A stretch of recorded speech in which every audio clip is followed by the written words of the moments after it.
Donnie and Dolly. The team is supported by ableauctions.ca. Closing your business? We can help. Tuesday, all of our guests today, including Craig Button, standing by, brought to you by the Waddling Dog Pub, one of Victoria's historic watering holes, welcomes you to come see why they're the talk of the peninsula. Their 50-seat patio is set to open May 1, and the return of no-cover UFC night slotted to return in June, all while showing all the action of the upcoming NHL playoffs. Also swing by their attached liquor store to pick up your Donnie and Dolly swag. Countless reasons to come sit and stay at the Waddling Dog as we bring in TSN Scouting Director Craig Button. There he is. Who lives in Calgary? Calgary. Ask him. Is there a dog poop issue in Calgary by any chance, Craig? Troy Stetcher thinks there is. People not picking up their dog poop in the snow. Well, I mean, I don't know. I mean, I know there's a dog park right near us, and, Okay. we walk through it, and, I see people pick up after their dogs. So I don't know where Troy's walking. I don't know where Troy has found these lack of courtesies occurring in Calgary, but I can honestly say that I haven't seen that. And we switched from dog poop to the Canucks.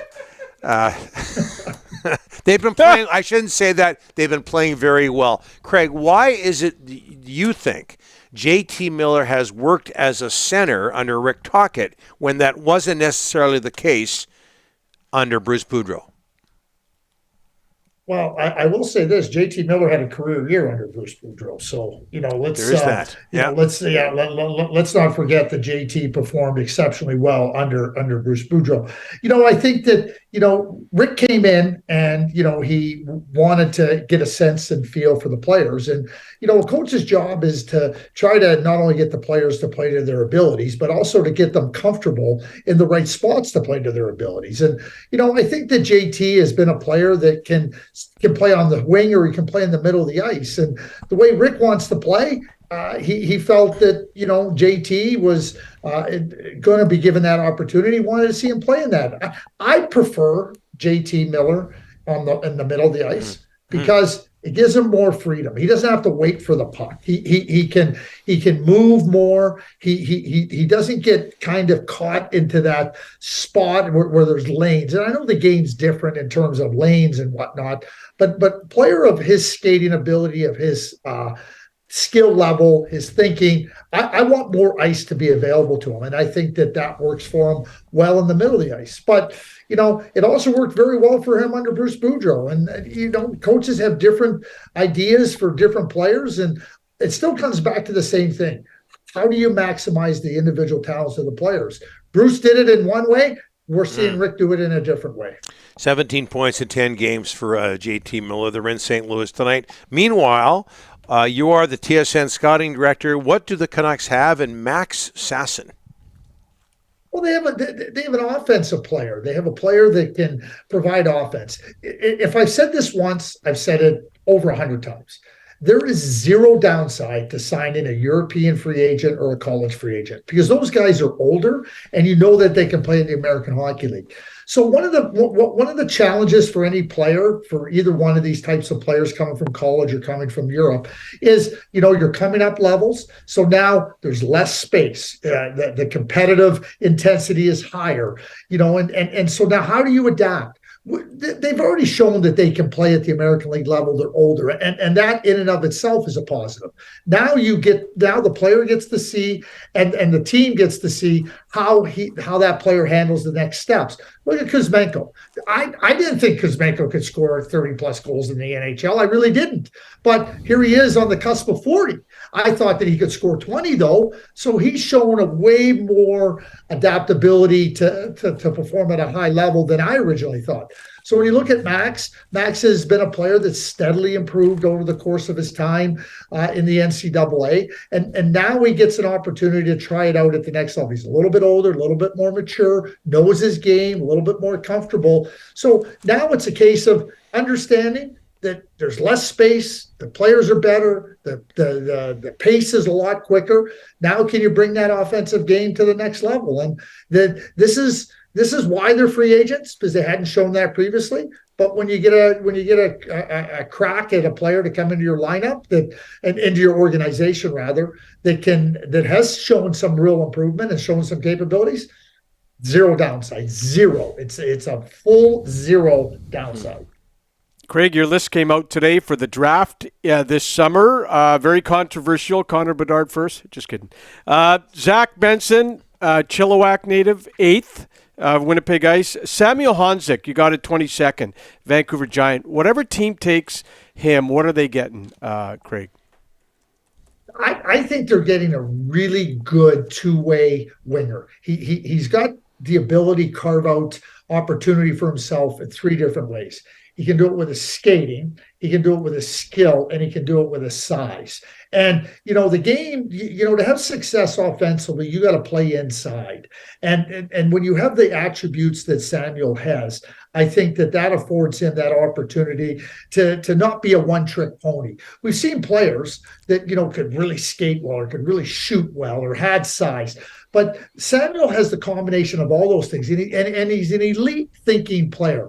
He sees the game unfolding. He can play at a high mental pace, and with respect to being able to recognize where the opportunities are and to take full advantage of them. So, I think he's like most young players. They just need time to put it all together. But to me, those 3 attributes that he possesses, to me, makes him a really good, strong prospect, and certainly a player that might go earlier in the draft than be a 22nd. And I always say, I'm not trying to predict the draft. I'm just trying to look at players where I think that, like one over the other. But, Samuel's a really good player, and he's really shown it at different levels. Not only with the Western Hockey League Giants, but certainly with Slovakia internationally as well. Craig, Calgary, if they don't make the playoffs, what do you see happening? You think of major changes? They got a lot of UFAs, especially on defense, coming up in the next year and a half. What do you see happening there if there's no postseason? Rick, I think you really touched on an important element for the Calgary Flames, is that, next summer, 2024, That's 6 it. free agents, Yep. And Lindholm, Toffoli, Backlund, Tanev, Hanifin, Zadorov. Yep. And so when you look at a season that the Calgary Flames have had, you think those players are ready to sign long-term with the Calgary Flames, knowing that it's been a roller coaster? And quite frankly, that's on the coach. I mean, I'm not going to back off on this. The coach has done a very poor job this year. A Hall of Fame coach, I'll add. I think Daryl Sutter's a Hall of Fame coach. But I just talked about, what Rick Tocchet, Bruce Boudreau. Coach's job is to maximize the individual talents of the players. Daryl hasn't done that. And then to maximize the potential of the team. Daryl hasn't done that. And so you have Brad Treliving, who lost Gaudreau and Tkachuk. He made trades for talent, but now he's got this uncertainty over his head. And I'm not one to suggest that this person or that person should go, but the examination begins in the manager's office and in the coach's office. And it starts there, and it can't go any further until that's addressed. But it's been a big problem because Brad's the one that put the team together, and Daryl hasn't coached it very well this season. Yep. Craig, the Wild over the Kraken 5-1. They're 4-0-1 in their last 5. Are the Wild playing without Kaprizov, by the way? Matthew Boldy, hat-trick, has 2 hat-tricks in 5 games. Do we talk enough about the Wild and the possibility of them coming out of the West? No, we don't. And one of the things, Donnie, is that I think the West is wide open. I think I don't think there's any team that has put themselves into the favorites category. We can look at Colorado, and if they get healthy and everything, and they're 9-1 in their last 10, so they're rolling. The LA Kings, Vegas, Edmonton. We can look at all these teams, but I don't think anybody's clearly put themselves in the favorite. I don't even think anybody's. I think you could switch that favorites designation game to game. The Minnesota Wild are good, and they have good goaltending.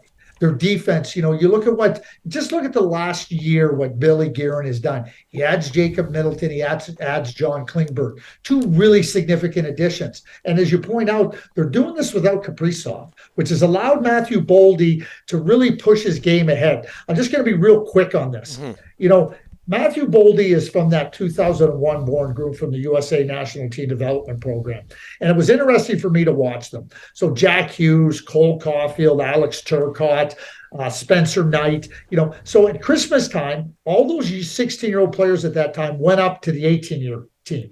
And what it really did was it afforded Boldy and it afforded Zegras real opportunities to take on more offense. Well, coincidentally, here we have Matt Boldy getting that same opportunity with the absence of Kaprizov. And what I've seen from Matthew Boldy in the past is that he's more than capable. And he is showing that, and he's a real frontline player. But this is a hard team to play against. They're quick, they're fast, they're heavier, and they're competitive. So, Donnie, don't sleep on the Minnesota Wild. And they're one of what I would say is a half dozen teams in the West that could come out and compete for the Stanley Cup. Yeah, so much parity. Craig, thanks so much for this. Grab yourselves some doggy bags and have a great afternoon. Listen, I don't have a dog. I love dogs, but I'm not going out to clean up after anybody else's dog. That's it. That's a good point, and nor should you have to, Craig. TSN doesn't pay you for that? Yeah. Listen, even if they did pay for, I wouldn't sign up to be paid for that. I'm not doing that. Thanks, Craig. Thanks. Talk to you next week.